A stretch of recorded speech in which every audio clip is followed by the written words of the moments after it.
এইভাবে জবাব দেবে পাকিস্তান তা কল্পনাও করতে পারেনি নয়াদিল্লি। শুধু ড্রোন বা ক্ষেপণাস্ত্র নয়, নিয়ন্ত্রণ রেখায় মুখোমুখি সংঘর্ষে অন্তত 40 থেকে 50 জন ভারতীয় সেনা নিহত হয়েছে, এমনটাই জানিয়েছে ইসলামাবাদ। এই তথ্য নিশ্চিত করেছে মার্কিন গণমাধ্যম CNN। ঘটনাটিকে সরাসরি টিট ফর ট্যাট বা সমমূল্যের প্রতিশোধ হিসেবে আখ্যা দিয়েছে তারা।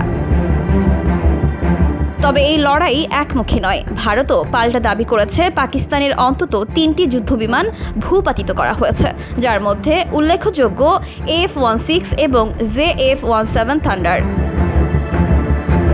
কিন্তু উভয় পক্ষের পক্ষ থেকে এখনো পর্যন্ত কোনো নিরপেক্ষ ভিডিও প্রমাণ বা আন্তর্জাতিক পর্যবেক্ষক রিপোর্ট প্রকাশ হয়নি, ফলে প্রকৃত ক্ষয়ক্ষতির মাত্রা এখনো অন্ধকারে।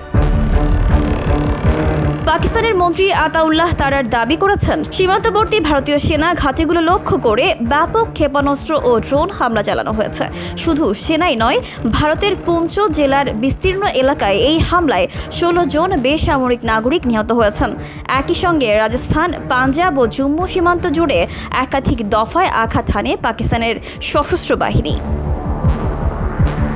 ভারতীয় ভূখণ্ডে ছড়িয়ে পড়েছে এক প্রকার অবরুদ্ধ অবস্থা। একের পর এক ড্রোন ও মিসাইল এসে পড়েছে সেনা ঘাঁটি ও গুরুত্বপূর্ণ স্থাপনায়। জম্মু কাশ্মীর জুড়ে বাতাসে আতঙ্ক, মাটিতে উত্তেজনা। এমনকি ধর্মশালায় বাতিল করা হয়েছে একটি IPL ম্যাচ।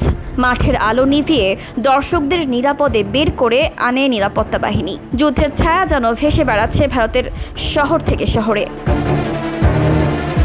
বৃহস্পতিবার রাত 9টার পর থেকে শুরু হয় সর্বাত্মক ক্ষেপণাস্ত্র হামলা। লক্ষ্য জম্মু ও কাশ্মীরের অঞ্চলের সেনা ঘাঁটি ও বাংকার। উড়ি সেক্টরে মর্টার শেলিংয়ের আওয়াজে কেঁপে ওঠে উপত্যকা। ভারতের প্রতিরক্ষা মন্ত্রণালয় স্বীকার করেছে, পাঠানকোট, জম্মু ও উধমপুর সেনা ঘাঁটিতে ড্রোন ও ক্ষেপণাস্ত্র হামলা চালানো হয়েছে। তবে কোন ঘাঁটিতে কত ক্ষয়ক্ষতি হয়েছে তা গোপন রাখা হয়েছে। ভারতও চুপ করে নেই। সীমান্ত জুড়ে শুরু হয়েছে পাল্টা গুলি, কামান ও বিমান হামলা। ভারতের সেনাবাহিনী ঘোষণা করেছে, সীমান্ত অঞ্চলে তাদের সমস্ত ইউনিট সর্বোচ্চ সতর্কতায়। চূড়ান্ত যুদ্ধ প্রস্তুতি চলছে, আর তার মানে হলো সীমান্ত আর সংঘর্ষের রেখা নেই। যুদ্ধ এখন ছড়িয়ে পড়তে পারে উভয় দেশের মূল ভূখণ্ডে। বিশ্লেষকরা বলছেন, এই সংঘর্ষ আর নিয়ন্ত্রণ রেখায় সীমাবদ্ধ থাকছে না। এটি পরিণত হচ্ছে এক খণ্ডিত যুদ্ধের ধারাবাহিকতায়, যেখানে দুই পক্ষই বল প্রয়োগের মাধ্যমে নিজেদের অবস্থান পরিষ্কার করতে চায়। তবে এর ফলে দক্ষিণ এশিয়া আজ দাঁড়িয়ে আছে এক অনিশ্চিত রক্তাক্ত দ্বারপ্রান্তে।